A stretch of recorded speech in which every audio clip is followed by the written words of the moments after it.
A deadly development in a violent interaction with Toronto police. A 16-year-old boy shot in an exchange of gunfire dies in hospital. Tonight, new details on the now fatal traffic stop in North York.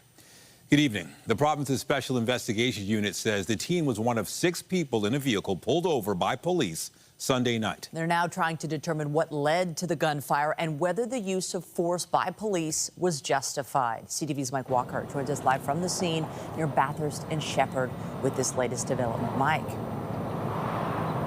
Well, Michelle and Nathan, the SIU says its investigation is still in the early stages, but its investigators have reviewed body camera footage that may provide some insight in what led to the exchange of gunfire. A 16-year-old Toronto boy shot by police in an exchange of gunfire during a traffic stop has died in hospital, the Special Investigations Unit confirms. This happened shortly before 11 Sunday night near Bathurst and Shepherd. Security video obtained by CTV News appears to show one officer talking with the driver behind the wheel of the Infiniti, and a second officer is standing on the other side of the car. Then the officer on the driver's side suddenly backs away and appears to start firing at the car. The other officer then opens fire at the back. The SIU says it has reviewed body camera footage and that the teen who died shot at police and then officers discharged their firearms at him. The SIU also confirms the 16-year-old was not the driver and that a firearm was recovered at the scene.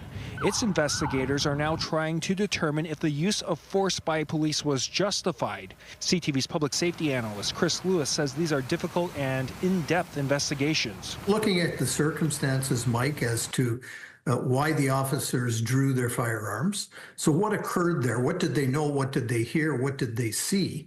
What did other witnesses in the area see and hear? Some of the people in the vehicle may talk, some may not.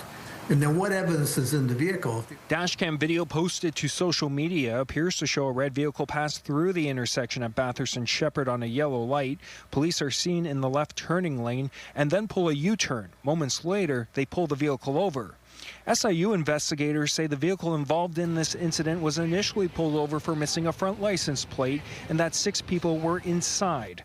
Toronto police confirm 5 people who were in the vehicle were arrested, including a 20-year-old man and 18-year-old woman, both from Toronto, as well as 3 girls between 16 and 17 years old. They are facing firearm-related charges. One youth is also charged with failing to comply with a release order. The SIU has not released the name of the teen who died. The Toronto Police Association says it can't comment given the ongoing SIU investigation, but the president released a statement that reads in part that every use of force incident is an interaction between human beings and they deeply impact our members, adding that no officer wants to use force. In the face of danger, they make split-second decisions to protect themselves and others. The SIU says it's currently reviewing video evidence and is also in the process of interviewing 2 witness officers to this incident. Reporting live, I'm Mike Walker. Michelle and Nathan, back to you. Thank you, Mike. To another developing story tonight and a roadblock in the Ford government's plans to get rid of some bike lanes in Toronto. A judge has granted an injunction that prevents the bike lanes on Bloor, Yonge and University from being removed, at least for now. CTV's Janice Golding joins us live with the story. Janice.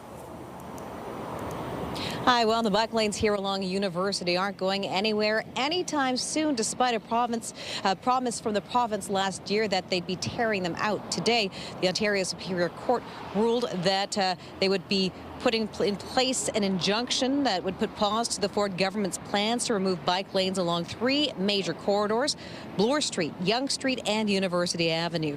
The injunction will last until a judge makes a decision on a charter challenge against the removals, meaning it might not be permitted at all.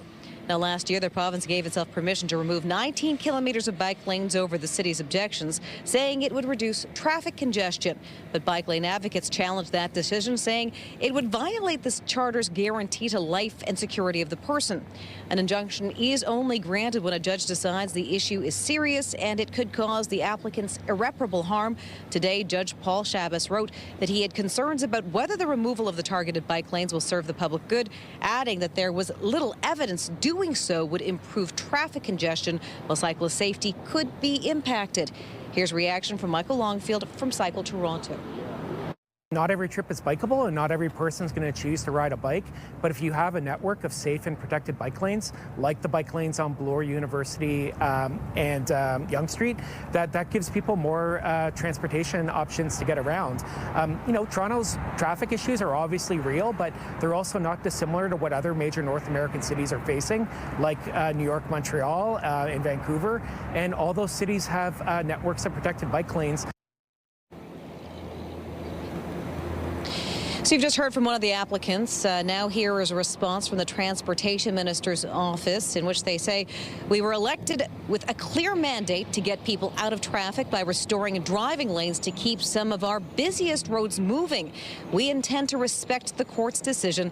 We will continue with the design work necessary to begin removals as soon as possible, should the decision uphold the legislation.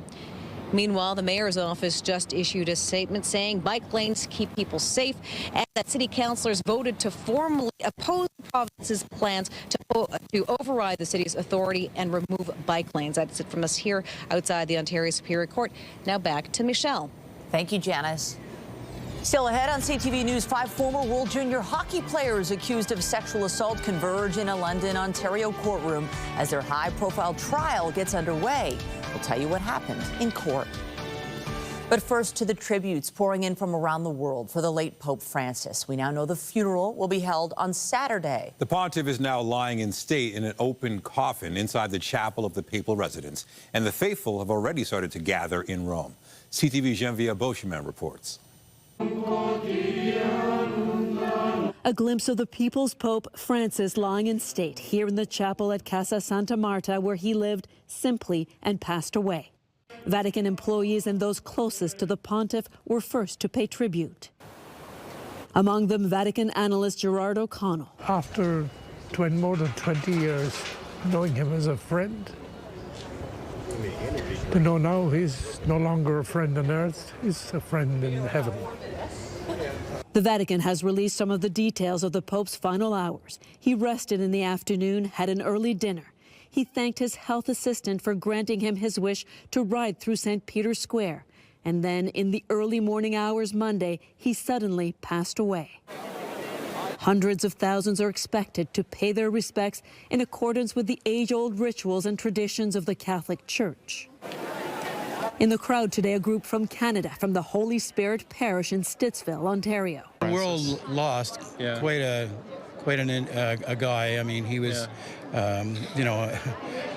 always for the poor. They had planned to be here for the church's Jubilee celebrations, but are now focusing their pilgrimage on the Pope. We hope to be here tomorrow, line up early and be able to pay our respects to someone we admired and loved. Cardinals from around the globe have been called to Rome and held a first meeting to lay out the timeline for the ceremonies.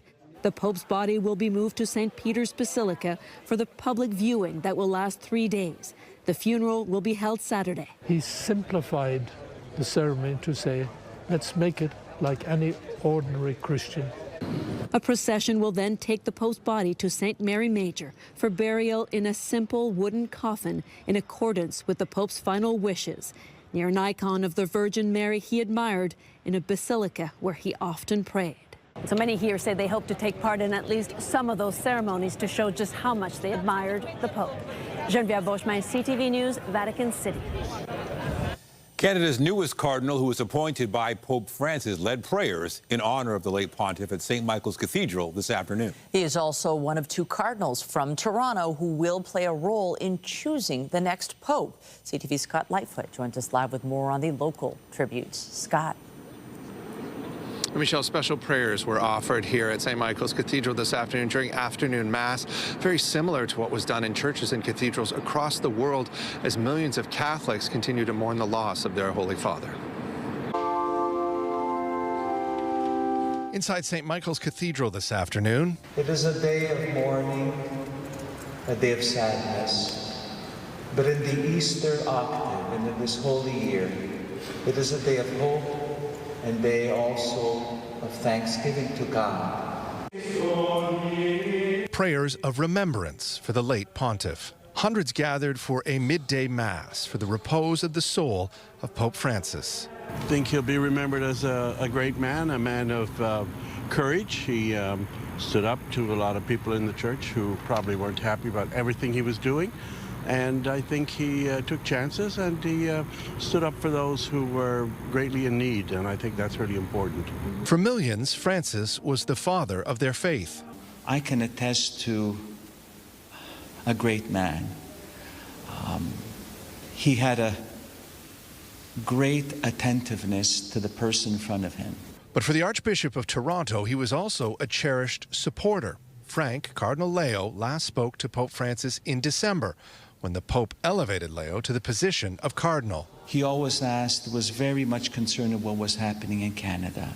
He was concerned, and he knew the issues, and were able to speak frankly, and he asked questions.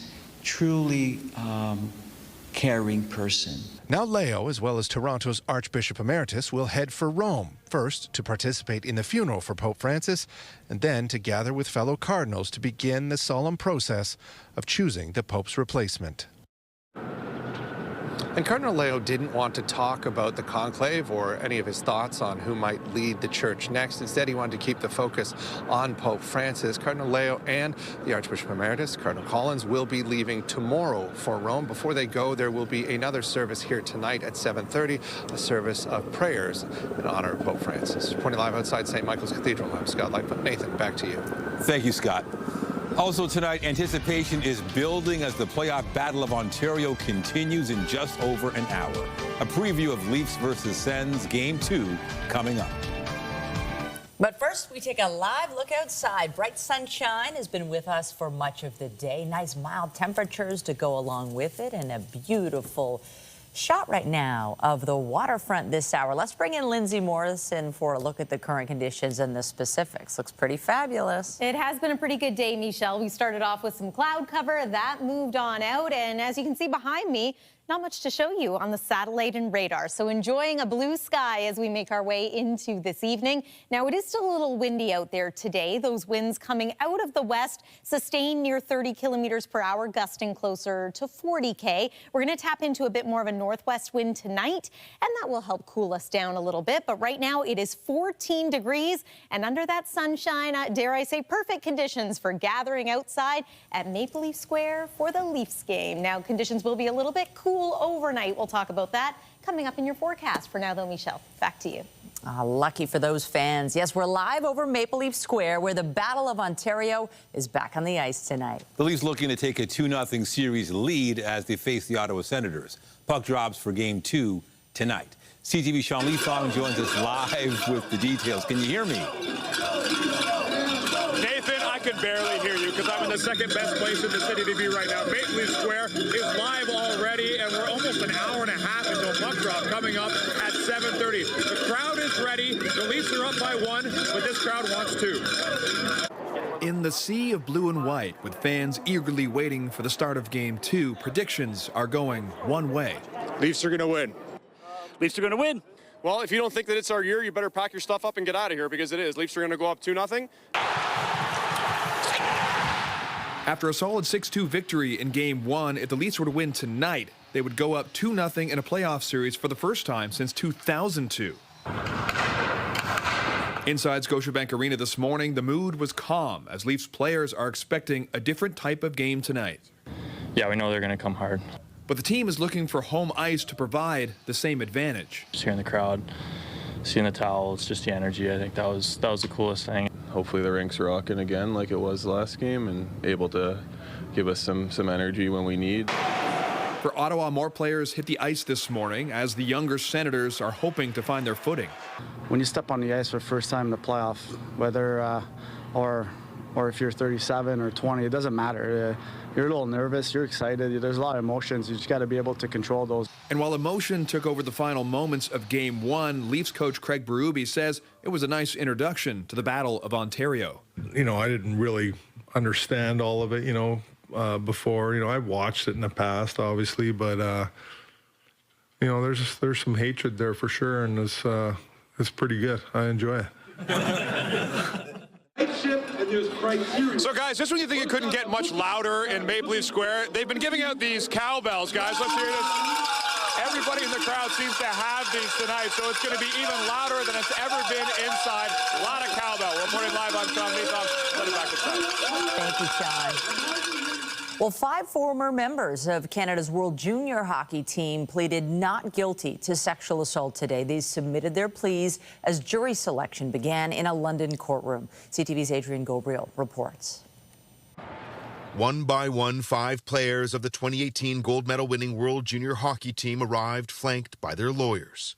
Dylan Dubé, Cal Foote, Carter Hart, Michael McLeod and Alex Fermenton have each been charged with sexual assault. McLeod is also facing 1 charge of being party to the offense. Inside a courtroom, rows of 5 separate tables for each of the accused lined one side of the room. When asked to address the court, each stood and pleaded not guilty. Justice Maria Caracia then moved forward with selecting 14 jurors from a group of 200 sitting in a separate courtroom. You know very little about the potential jurors. You know occupation, you know age, you know general area that they live in, but you don't know very much about them. One person who will have their identity and credibility called into question by the defense is the alleged victim, who's expected to be called to the stand as early as this Friday.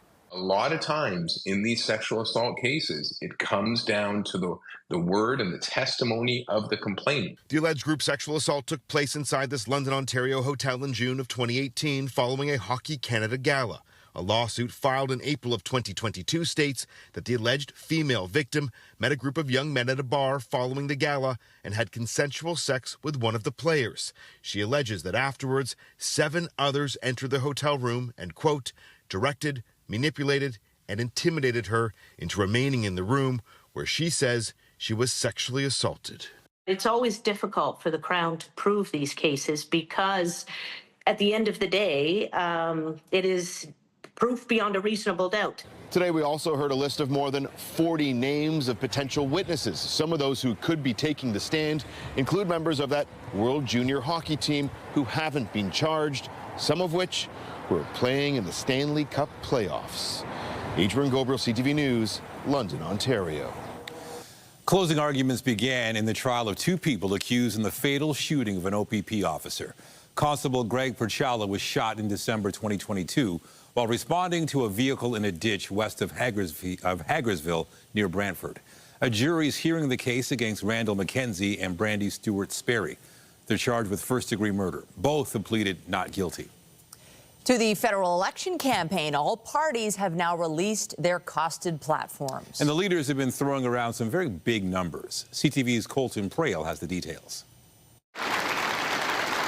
Less than a week before Election Day, the Conservatives unveiled their party platform. This is my plan for change. First, we will cut the Liberal deficit by 70%. Headlined by $35 billion of new spending and $75 billion in tax cuts, Pierre Poilievre won't balance the budget, but is the only leader who says he can lower Canada's deficit from current projections. The Conservatives promising to bring it down to $14 billion in 4 years' time. Canadians have been pinching their pennies long enough. It's time for government to start pinching pennies as well. His opponents are skeptical. Mark Carney's plan includes more spending over 4 years and a much bigger deficit, but he says that's because he didn't include expected revenue like the Conservatives. Carney argues he would reach a surplus in 5 years if he did.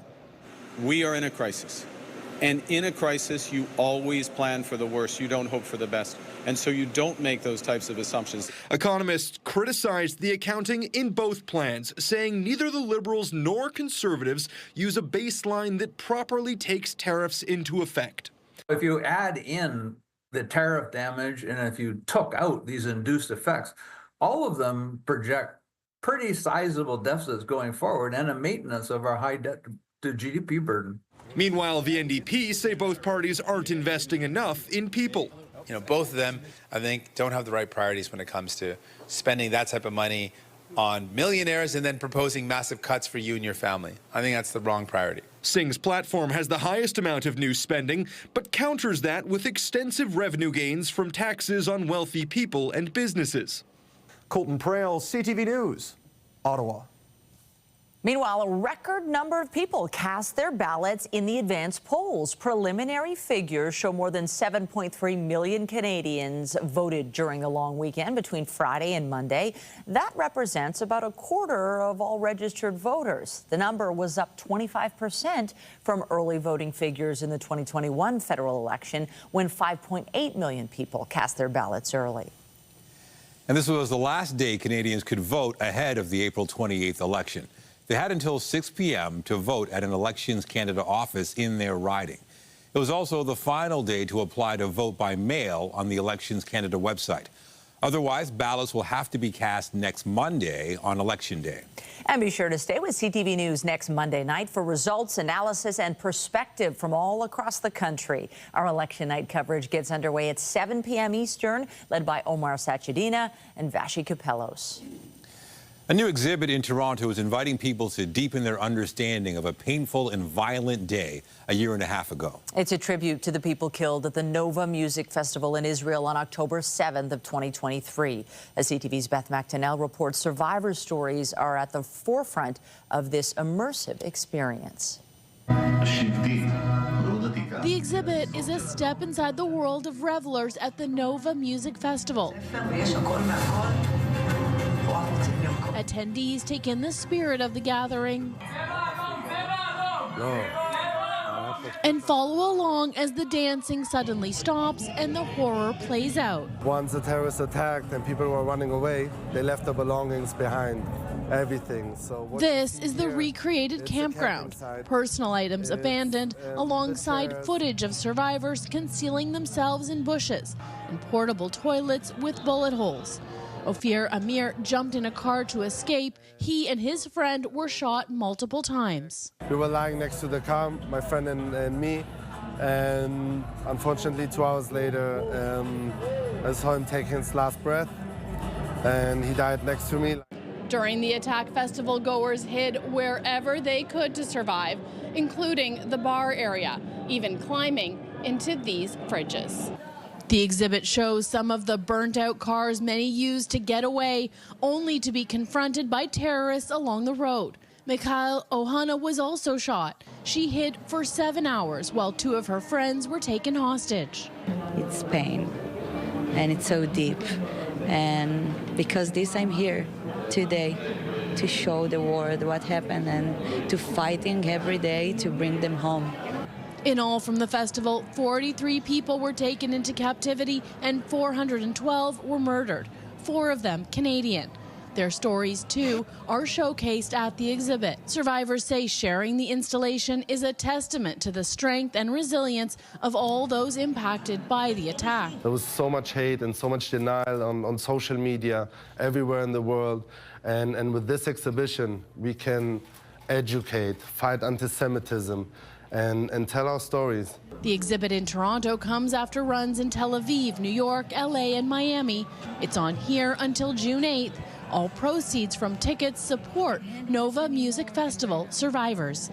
Beth McTennell, CTV News. Hawaii's most active volcano erupted today after another pause. This is the 18th episode at the Kilauea volcano since it blew its stack December 23rd. Lava began flowing shortly before 3:30 this morning local time and now covers more than 20% of the floor of the crater. The episodes in the ongoing eruption have been separated by pauses in activity. In St. Louis, this large sinkhole closed a street to traffic. It is being linked to the city's aging sewer system. This collapse has prompted meetings in a number of departments as contractors and experts look into exactly what caused the sewer and the street to give way. It's not yet known how much it will cost to fix. Coming up, it's rare, but it can happen. We take a closer look at breakthrough measles infections, instances where those who are vaccinated still get sick. Why experts insist this should not discourage anyone from getting their shots. And I'm Pat Foran. Coming up on Consumer Alert, Christmas and the holidays were almost 4 months ago, yet some people are still having trouble cashing in gift cards they got as presents. Criminals continue to tamper with them, so when they're activated, they'll get the money. I'll have an update. That's just ahead. Our temperature will fall overnight tonight to near 5 or 4 degrees. That is seasonal. And then tomorrow we're going to be at or slightly above in the afternoon. It's going to be a great day to spend some time outside and enjoy it because we're in for a bit more of an unsettled trend after that. We'll take a full look at your weather forecast coming up. And stay with us. We've got another full night of great shows for you right here on CTV.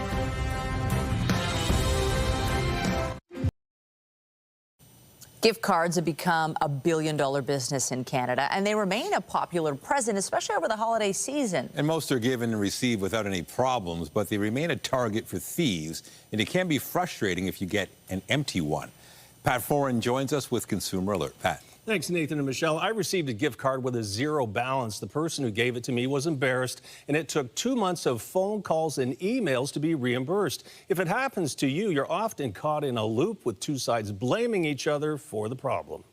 It's just been a complete runaround. Danielle Vanier of Lakefield says this past Christmas, her father purchased gift cards for her and other members of her family.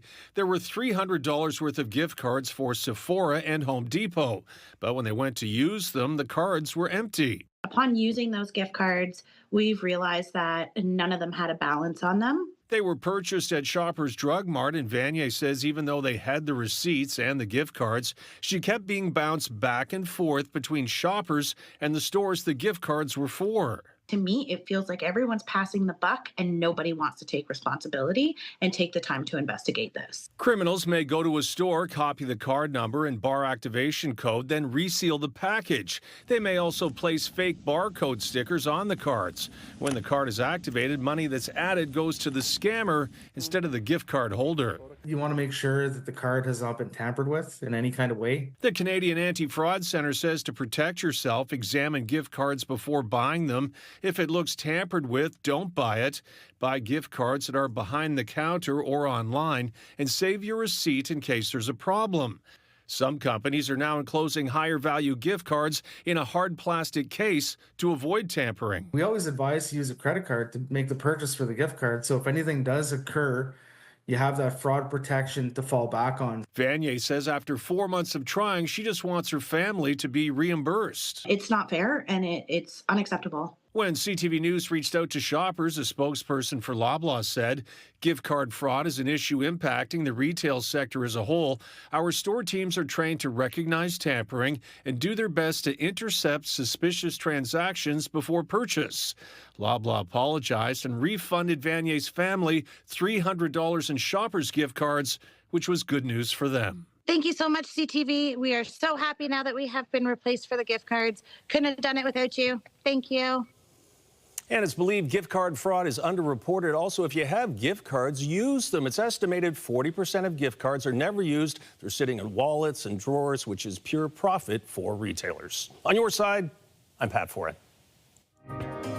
If you have a consumer story idea, email us at alert@ctv.ca.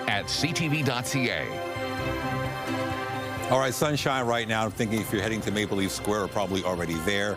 It might feel okay now, but it'll probably cool down at night. So, you know, dress appropriately. It does make, I feel as though Leaf fans don't care really, whether it's, they'd be there if it was raining or even if it's snowing. So pretty good forecast, I would say, for tonight. And Lindsay, we kind of have a double up on this. Tomorrow we get much of the same. We do. It is a little bit of a repeat for tomorrow, Michelle. And I think you're right, Nathan. It is going to get a little bit cooler, but I think a lot of people are rocking the jerseys, so they'll be nice and cozy. Right now, it is pretty cozy temperature-wise. 14 degrees in Toronto, 17 in Windsor, 10 in Ottawa, and single digits across northern Ontario. I do want to mention that our seasonal average daytime high at this point in April is 14 degrees. So we're bang on today, and you'll notice over the next couple of days here that we're pretty close to that as well. So nice little temperature trend. Worth mentioning, though, that it's going to be chilly overnight tonight in some areas. Check out Orillia, -2 degrees.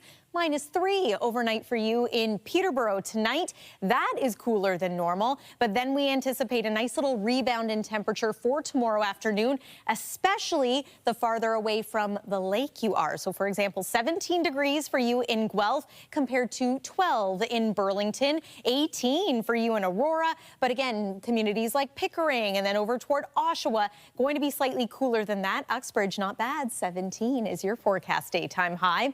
Let's talk about the conditions. We have a beautiful blue sky right now. As we make our way into the night tonight, we might see a little bit of an increase in cloud cover as we roll past midnight.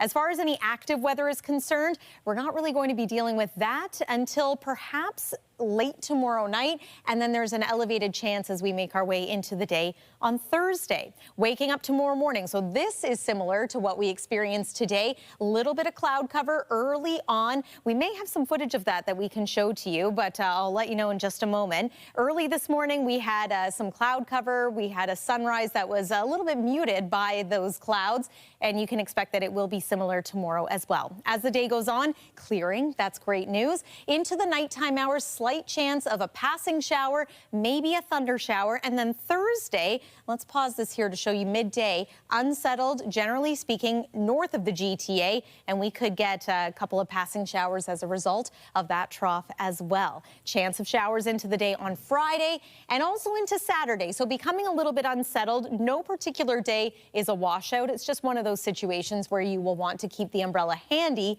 just in case. Look at the forecast high for Friday, 17 degrees.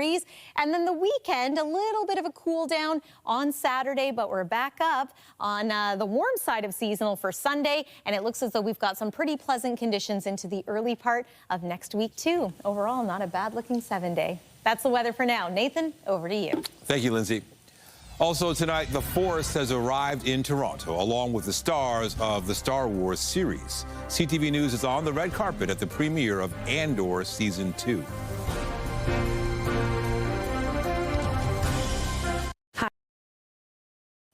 Cases of measles in Ontario continue to climb. Health officials say the vast majority are among unvaccinated people, but there is a tiny percentage of people who have been vaccinated. CTV's health reporter Pauline Chan has more on so-called breakthrough cases. The latest numbers show Toronto steady at 2 cases of measles so far this year, with an additional exposure from a visitor to the city at Woodbine Mall's Fantasy Fair last month. But around the province, the numbers have been climbing. There have been over 900 documented cases, and it's only April, whereas, for example, in all of 2024, there were 64 cases. So the outbreak is ongoing. And in the U.S., numbers are also climbing, particularly in Texas. And while the vast majority of cases are in unvaccinated people, 3% have been found in people who had received 1 or both doses of the measles vaccine. In medicine, just like in life, nothing is 100% effective 100% of the time. And there are a handful of cases of breakthrough infections in people who have received both doses of the measles vaccines. Dr. Isaac Bogosh stresses it's an extremely rare occurrence, but it does happen, and with other vaccines as well, such as influenza or COVID. And those who do have infections tend to have less severe infections thanks to the vaccine. But by no means do they prevent infection to nearly the same degree that, for example, a measles vaccine would prevent infection. 1 dose of the MMR vaccine is 93% effective at preventing measles. The second dose brings that to 97%. In Toronto, school suspensions began this month for students not in compliance with the Immunization of School Pupils Act, or ISPA. So far, 1,924 students born in 2008 have been suspended. That was the group most affected by the pandemic halting school vaccination programs. Students who do complete their immunizations can return to classes before the 20-day suspension is up, and more than half have been doing so. Toronto Public Health expects that by the end of the ISPA assessment process, vaccine compliance will exceed 90%, consistent with cohorts from previous years. Pauline Chan, CTV News. The city is offering a funding boost for the Toronto Pride Festival after some U.S.-based companies cut their support for the event. It is a way for us to show the confidence and give Pride Toronto the foundation to say, you're here, you're not going anywhere, we believe in you, go out there and get the partnership you need. This is huge for us to have this grounding and foundational money over a 3-year period. Many of you know, because of what is happening in the USA, we lost $300,000. So this is helping us to be able to add some events back. Pride funding is increasing by 26%. The mayor says 64 festivals across the city will receive grants totaling more than $2.5 million. The Oscars is making a change aimed at addressing a long-standing concern that voters weren't watching all of the nominated films. The Academy of Motion Pictures, Arts and Sciences says members will now be required to view all nominated films in each category to be eligible to vote. Oscar voters had previously only been encouraged to watch all of the nominees and vote in categories they felt qualified in. The new rule is meant to prevent voters from skipping some movies and will apply to the next Oscars ceremony in 2026. The latest installment in the Disney Star Wars universe hit the small screen today. Andor tells the tale of how the Rebel Alliance is formed, one of the prequels to the original Star Wars film. CTV's Andrea Case was on the red carpet at TIFF Lightbox this evening. Long before there was a Luke Skywalker in Star Wars, there was Andor, who was a thief who became a revolutionary and eventually joins the Rebel Alliance formed in opposition to the Galactic Empire. Luthen Rael is a member of the Rebel, played by Golden Globe and Critics' Choice winner, Swedish actor Stellan Skarsgård. The first Star Wars film was 1976. I saw it together with Alexander, who's my oldest son. And I have 8 children now, and all of them have seen Star Wars. So I've spent 5 decades with Star Wars. But this is different. This is a lot more than before. It's a richer one. Whether you like it or not, it's up to you. And you? Did you like it? I like it. Irish-born Australian actor Genevieve O'Reilly is Mon Mothma, a wealthy imperial who is secretly helping fund the Rebel Alliance and a rebel leader. She has a little bit of a rebel in herself. I mean, I think there's a rebel in all of us. I think you and I are standing here right now, which kind of shines a light on the fact that we've probably been rebels in our lifetime. We each carry our dreams in our pockets, and to step into that, to make that happen in whatever way it is for anybody, I think you have to invest in a bit of a rebel. The first 3 episodes of Andor are now available on Disney+, with new episodes dropping every week until May 13th. Andrea Case, CTV News. After the break, residents of an Ajax apartment building take their fight to City Hall to prevent the demolition of their homes and claim the property has special historic value. We have the details.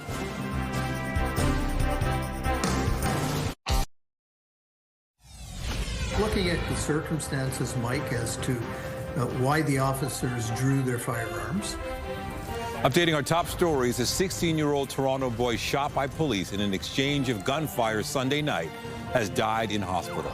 The Special Investigation Unit will try to determine if the use of force by police was justified. There were 6 people in the vehicle that was pulled over for a missing license plate. Not every trip is bikeable, and not every person is going to choose to ride a bike. But if you have a network of safe and protected bike lanes, like the bike lanes on Bloor University and Yonge Street, that gives people more transportation options to get around. The removal of bike lanes on 3 major Toronto streets has been paused. A judge has granted an injunction. The province wants the lanes removed to fight traffic gridlock. Cyclists say that would be dangerous without reducing congestion. After more than 20 years, knowing him as a friend, to know now he's no longer a friend on earth, he's a friend in heaven. A funeral will be held for Pope Francis in St. Peter's Square on Saturday. A public viewing will begin tomorrow in St. Peter's Basilica. Today, a special mass was held to pray for the late pontiff at Toronto's St. Michael's Cathedral Basilica. It was presided over by the Archbishop of Toronto. Remember to keep up to date day and night at ctvnewstoronto.ca by downloading the CTV News app. On the markets, the Canadian dollar was up just a fraction to 72.31. Western Canadian Select Oil was down $1.67 to close at 51.84. And the TSX shot up almost 300 points, ending the day at 24,305.98. The Business Report is brought to you by Canadian Western Bank, the bank built for business. The final Canada Carbon rebate payments are landing in bank accounts. The rebate is Ottawa's way of returning proceeds from the federal charge that applied to fossil fuels and combustible waste as part of former Prime Minister Justin Trudeau's signature climate policy. Canadians who filed their 2024 income tax return by April 2nd will receive their CCR payments starting today. Those who filed after will get their money after their returns are assessed. This will be the last rebate payment as consumer carbon pricing has now ended. We turn to the ongoing fight to save an Ajax apartment building from the wrecking ball. The residents facing eviction took their fight to City Hall today. CTV's Allison Hurst has the latest. This is my son's growth chart. Christy Bentley's son Alex has grown up here. We moved here to get out of an abusive relationship and to think about losing it, and I don't know where we're going to live if this goes through. Their two-bedroom apartment affordable at $1,100 a month on her single-parent income. I don't get child support. It's just my income. That's all I have. So this is what I can afford. Building management plans to redevelop it into a 25-story high-rise, effectively evicting the tenants in the roughly 30 units. Right through this way is into our kitchen. Tyler Hunting and his wife moved into this one almost a year ago. Before that, they lived in another unit with his mother-in-law. My wife and I have been saving for a house for 10 years, and with how much the housing prices around here are, nothing is really affordable. So he's appealing to City Council for heritage designation because these buildings predate the town and he says are a centerpiece of Ajax history. We want the town to take it to the committee to do their own investigation and get public input because that's what the process calls for. According to the developer's heritage impact statement, the subject property meets criterion number 4, but the subject property has not met the minimum of 2 criteria required. The city's bylaw from 2022 only mentions needing 1 or more, but in 2023, the province's updated Ontario Heritage Act came into effect saying a property must meet 2 out of the 9. The Red Bricks were the first planned community in Ajax before Ajax was even incorporated as a town. In his appeal, he asked them to involve the Heritage Advisory Committee. I'm pretty sure they have. The Heritage Advisory Committee has already looked at this and passed on it being or requesting it be a heritage site. They don't really seem keen on sending it to the Heritage Council. We'll see what the property and development team has to say, but it's certainly not the answers that we're looking for today. The new building will have 10% affordable units, and the town and developer will help tenants find housing. They've sat down a number of times so far with the owners of the property who are planning the redevelopment and kind of working through some negotiation pieces to see what can be done. The developers say in part to CTV News, Brosco is committed to proactively communicating with the building's existing tenants to advise on the evolving development timeline. Since the proposal is waiting on some approvals, Bentley's son asks to please not destroy our home because it has some grandparents and some single moms. A meeting is being held with the tenants, developer, and town on May 1st. Allison Hurst, CTV News. Just ahead, our big wondrous planets in the spotlight. Local students celebrate Earth Day, joining in on efforts around the world to protect our home. Tonight, 5 former Canadian junior hockey players face a judge. It's always difficult for the Crown to prove these cases. The disturbing allegations and when their accuser could take the stand. That's later on CTV National News. Now more than ever, Canadians need to know where our leaders stand. CTV News keeps you informed on the issues that hit home. This election, connect to Canada's most trusted news source, CTV News, now more than ever. This is Earth Day, an annual celebration that sees people around the world take action to protect our planet and the environment. And that is exactly what more than 300 students in Richmond Hill did today as they worked to make a difference right here in the GTA. They were at David Dunlap Observatory Park, planting 450 native trees and shrubs. The elementary students were working to build up to 8 hectares of new tree canopy and improve biodiversity. The trees will also help provide a habitat for local wildlife. Organizers say today was part of an effort to help grow the urban forest. We're trying to build the urban tree canopy to improve the local environment, to build the urban tree canopy, improve biodiversity. The trees and shrubs that are here today are native species, so they are adapted to the local environment. What a great way to spend the day. Richmond Hill is recognized as a Tree City of the World by the Arbor Day Foundation and the UN's Food and Agriculture Organization. Since 1998, volunteers have helped plant about 280,000 trees and shrubs in the city's parks and natural areas. There is also the Clean Toronto Together program, where people set their own hours and pick up garbage in the locations of their choosing. You know, we had good weather to celebrate Earth Day. So good. I know it's easy to celebrate our planet Earth when we have a beautiful evening like this. And temperature-wise, we're equally comfortable at Pearson Airport and by the water. Over the next couple of days, you'll likely hear me talking about it being cooler by the lake. Not so much right now. 15 degrees at the Toronto Islands and 14 at Pearson Airport. Now, waking up tomorrow morning, it is going to be a little bit cool. You might find yourself reaching for the winter jacket once again. I wouldn't blame you. Here's the thing. You can likely shed it in the afternoon. 16 is our forecast high. Again, that's mainly for Pearson Airport, away from the water. Closer to about 10 degrees for the high tomorrow by Lake Ontario shoreline. And then we're fairly seasonal the rest of the week. Michelle and Nathan. Thanks, Lindsay. That's it for us, but be sure to join Todd Vanderhayden tonight at 11 for CTV National News, followed by Natalie Johnson with our next local newscast at 11:30. In the meantime, our coverage continues anytime on CP24 and at ctvnewstoronto.ca. For Lindsay Morrison and the whole team here at CTV News, thanks for watching and have a great night.